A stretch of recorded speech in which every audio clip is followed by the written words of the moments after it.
Greetings, gang, it's Michael Blaine, and before we get into the video, I want to give a quick update about things happening on my end. This video is something I'd normally just do on my other channel, SoundJack 426, where I review Transformers toys. I'm doing a double upload on here and on that SoundJack 426 channel, just with different intros so I can give both my audiences updates about what's been going on in my life, and to try to get some content on both of them around the end of the year, start of the new year. Especially since there's a good chance it might be a bit difficult for me to record new audio for a while. A lot's been going on in the back quarter this year for me, and I've been happy to put out the content that I have. I just wish I was able to get a bit more out. But hey, there's always the rest of 2022. So with that said, let's get into it. Another year has come and gone. Another year in this depressing reality we live in. But hey, there's media and material goods to distract us from how the world is crumbling around us. And who would I, a robot man, be if I didn't talk about what I spend most of my money on? The Transformers! And this year was a really good year for Transformers toys in my totally factual objective statement. Some ground rules for any new folks before we get started. This list is based on what I got this year, meaning if I didn't get something, don't expect it on the list. If you want to know what all I got this year, check out my Instagram and Twitter. I usually make a post about my recent gets every 2 weeks-ish. That also means, though, that even if the toy wasn't released in 2021, it can still be on here. All that matters is that I got it in 2021. Okay?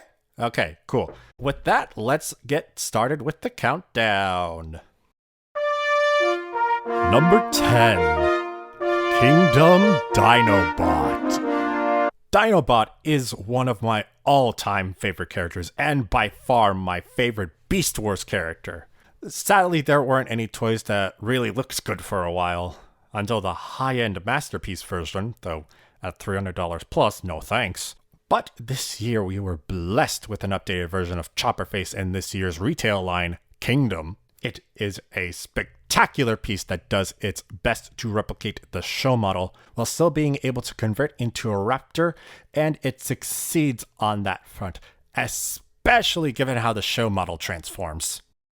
He even comes with his main weapons, the split tail shield rotor weapon thing, and, of course, his iconic sword, though in a very strange purple that's probably trying to recreate the shot from his big iconic episode, though it does kind of make it look a bit like a TOS violation. Sadly, he's by no means perfect, which is why he's at the start of this list. His raptor hands are very weird with how they're molded, his robot ankles are very loose, and you have to have his parts in a certain way or else the panels covering his beast legs, robot arms in raptor mode will not sit flush. I would have also appreciated a bit more paint on his calves. They have a lot of the detailing they should, but nothing below the thighs has any paint whatsoever. It's something I can theoretically take care of myself, so it's a bit of a minor point, but it might have helped him out. Regardless, he still makes it number 10 on my list. Number 9. Kingdom Black Arachnia. Black Arachnia is also a prominent character in the Beast Wars show, but any toys of her Season 1 design were wildly inaccurate or had difficulties trying to get her to look like she did on the TV while dealing with her spider abdomen. Kingdom Black Arachnia honestly amazed me at how clean the robot mode was while getting a spider with a proper abdomen going on. It is barely holding together, but again, I was astounded when I first saw that they actually managed to pull off that design. Obviously, there are parts of her legs showing on the sides, but again, it could have been a lot worse. While her robot mode design can be a bit of a weird topic, especially since the modeler based it on an Asian stripper he saw the night before making it, not a joke, everything looks as it should, and it all works well together. And again, the robot mode is so clean. Any kibble present, like those dangling spider legs on her arms, is supposed to be there. And speaking of the spider legs, they might wear down a bit over time, but certainly right now they are solidly keeping her spider mode standing. The storage of the arms in spider mode isn't great, since they're only held in place by her hands loosely holding onto her heels and tapping into each other with small thin tabs. You can also store the weapon in this mode in other tabs in the arms to help hold it together, but that still doesn't always get the job done. In robot mode, the biggest issue is her hip rotation. In the show, she was shown kicking the crap out of Maximals with various high kicks, but the nine-eyed spider crotch prevents her legs from properly swinging forward and can't be moved out of the way to accommodate it. Regardless, this is still a fantastic toy, and I'd be shocked if Hasbro could top it anytime soon. Number 8. Kingdom Galvatron. Behold, Galvatron. Galvatron appears in time for the 35th anniversary of the original 1986 film in an incredibly accurate and well-designed toy looking like the silver screen design. This feels almost like a miracle considering how poor Galvatron's 2017 toy is. That toy's problems definitely began with the gimmick of the line it was in, but now that Kingdom Galvatron does not belong to any toy gimmick, the toy is able to go ham to bring the best version the Mad Purple Tyrant can probably get. The robot mode gets the looks exactly right, and it has great articulation. There are bits of kibble that get in the way, but those bits were present in the original design. His mobile cannon, I guess, mode is just as clean as his robot mode. The coolest part of his alternate mode is how the back end can move to be in different positions so the cannon can get a better shot at traitors that try to leave him adrift in space. Galvatron also comes with a matrix on a chain, just like the one he had in the film, and with an extra pair of blasters that look like the ship that Unicron gave him in the film. Interesting choice, but okay. When this toy was first released, there was a widespread assembly error that put Galvatron's shoulders on backwards. It didn't hinder his movement, but it looked very unsightly. Mine was spared the error, thank Primus. Also, I must say, I do not understand why the cannon is partially painted when it's already cast in a clear orange plastic. Like, if you're going to do that, at least fill the whole section up to the molded line instead of whatever they did here. I know he's got some battle damage, but that's not battle damage. That's how far Galvatron got coloring in his therapy session on Torculon before he decided to choke out the one that gave him the task. Regardless, this Galvatron is definitely a good update. Number 7. Kingdom Tigatron. Tigatron may be basically an upscaled version of Cheetor from the same line, but he just works so much better than Cheetor. While Cheetor feels like some robot proportions were compromised for the sake of a slick cheetah mode, Tigatron feels like his robot mode was copy-pasted right from the original show model. The proportions are spot on, all the details are present, and the teal is very shiny, almost like it was reflecting light like metal. He does have a pair of beast legs hanging off the back, but that is show accurate for both him and Cheetor. But his legs fold up and store so much nicer than Cheetor's. He also comes with their very noble gut gun that they both wielded in the show, while his tail detaches to form a whip as well. While the robot mode is practically perfect, the tiger mode is looking a little whippy in the leg department when looking at the show model. Somewhere has to get compromised. The other thing though is that all of the beast modes in the Kingdom line are trying to look like real life animals as opposed to their show designs. For Tigatron, that includes all of this yellowed plastic. This is because real white tigers aren't pure white and have patches of light blonde fur throughout. And yeah, the original toy looked that way also. However, from a collector's perspective, it feels like it has been partially sun bleached with how the yellow is applied, so it puts me off tiger mode a bit. But overall, good job, Hasbro. Number 6. Kingdom Cyclonus. Though subservient to Galvatron in the original cartoon, Kingdom Cyclonus comes out ahead of Galvatron in this list. And how could he not? The Cyclonus toy that was released in 2008 is well regarded for its design, but this toy knocks it right out of the park. His articulation has been improved. His transformation leaves both robot and space jet super clean, a particular rarity for jet formers. The best part is how the friggin' nose cone completely folds in on itself to store cleanly in the chest, and you'd be none the wiser that he's got a nose longer than Pinocchio's. There are only 2 real negative things I can say about this toy.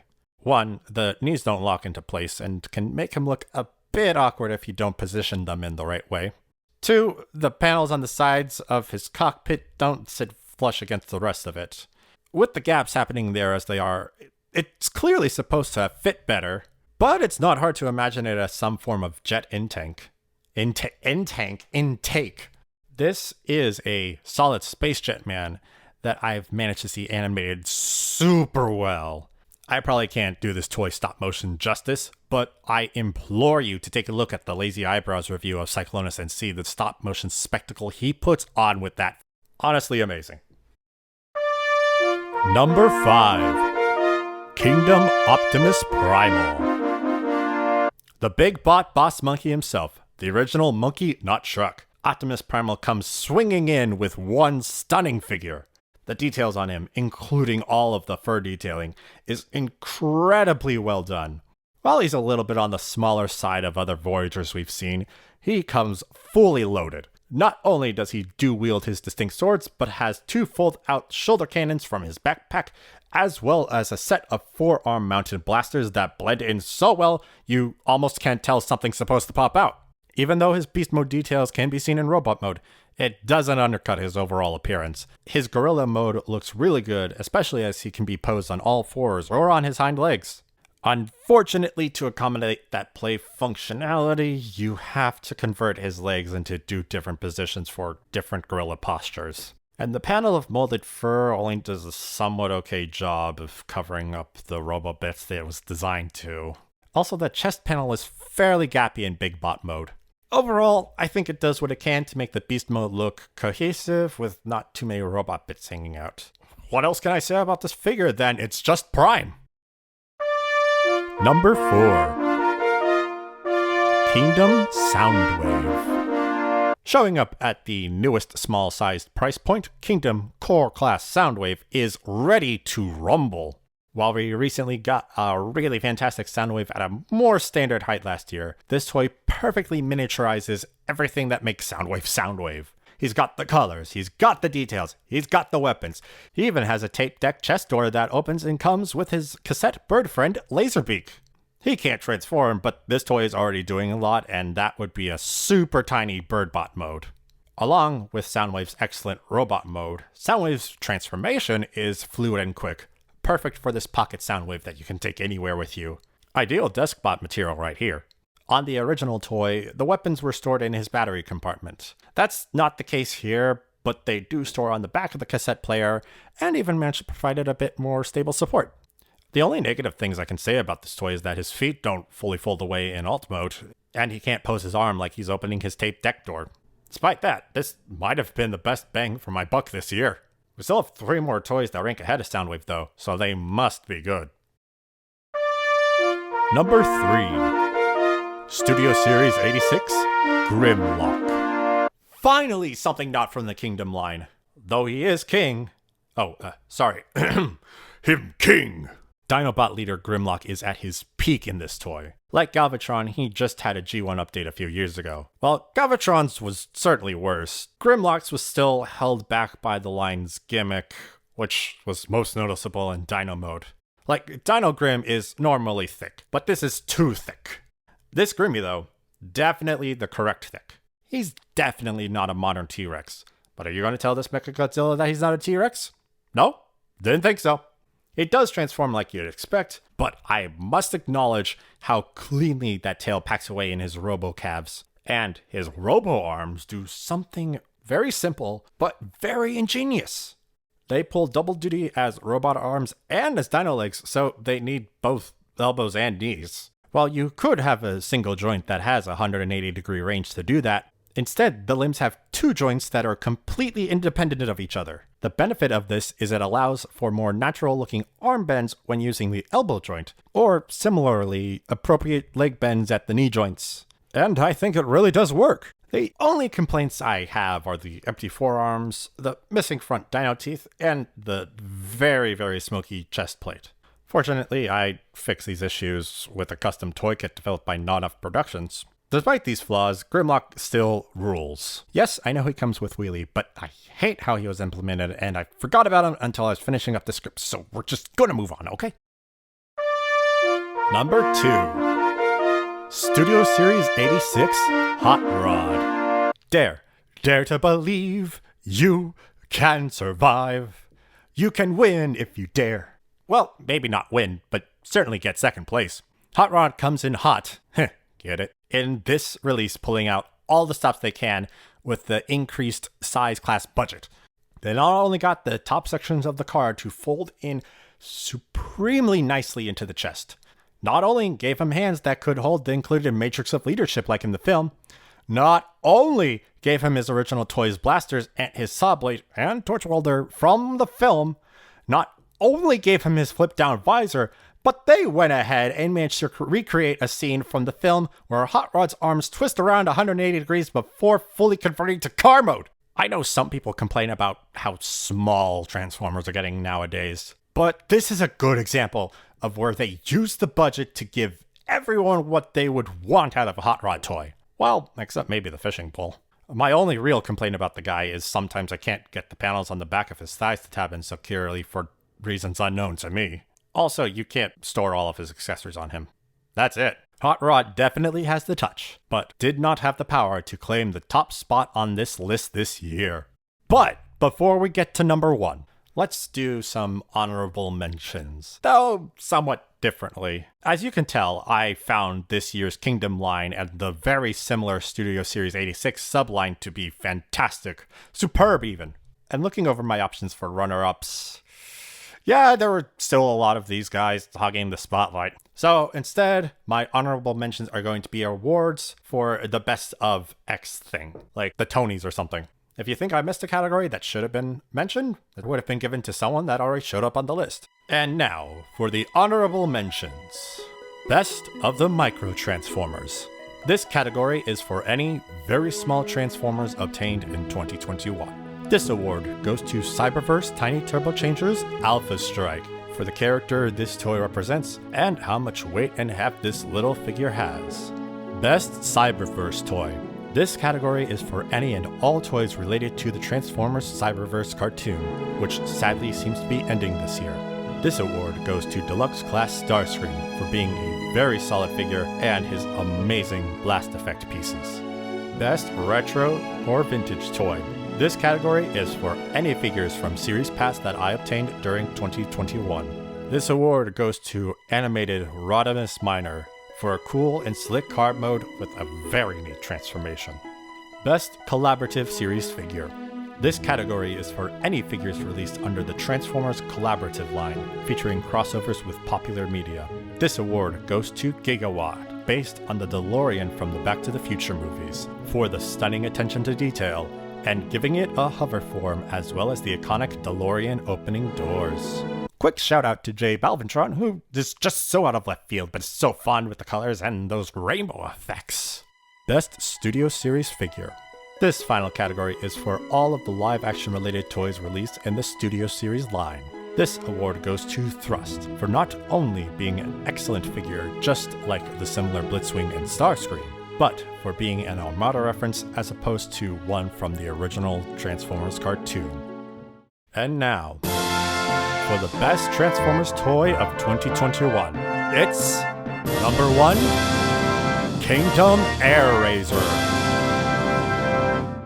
Air Razor stoops to conquer, and conquer she has. I've sung the praises of many of the Beast Bots in the Kingdom series, but Air Razor by far takes the cake. The other beasts definitely have realistically molded fur, but the sculpt work on the feathers has got to be the best on anything from this year. I'm no falconeer, but you can clearly see 3 distinct layers of feathers that would be found on such a bird of prey. And look at that wingspan, as well as the intentionally designed curve of the wing to make her look like she's flying. You can absolutely position her to have her wings flap by using not the 1, not the 2, but the 3 hinge joints on her wings to give them as realistic of a bend as possible for a toy to achieve. They're so well articulate that she can even fold them up against her body, and it looks good! Oh, and with robot mode. You'd think wings this large would be sticking out of the back of the robot mode, meaning that it couldn't even look close to the cartoon's model with barely any wings on there. Well, with those 3 hinge joints I mentioned before, and the rotation at the wing's ends, they store on her back better than many live-action movie figures' car roofs. It's certainly not 1-to-1, but when looking at what the wings are capable of, this is a fantastic job! And did they do Airazor's robot mode absolute justice? This is the first time an Airazor figure based on the show design was even attempted, and they knocked it right out of the park. The face especially, with the paint as seemingly metallic as her partner's own face. As for the capabilities of the figure itself, the articulation is what every figure of her size gets, but has completely unrestricted leg movement because the crotch panel can lift up to not get in the way of the hips. Black Arachnia! With all of this articulation in both limbs and wings, you can get so many different yet awesome looking poses. You can even make her into a bird person if you want. Hasbro's photographers sure did. I'm not even certain that I have any complaints I can make. The bird is the word, and my word in my totally factual objective statement. Airazor is the best Transformers toy I got in 2021.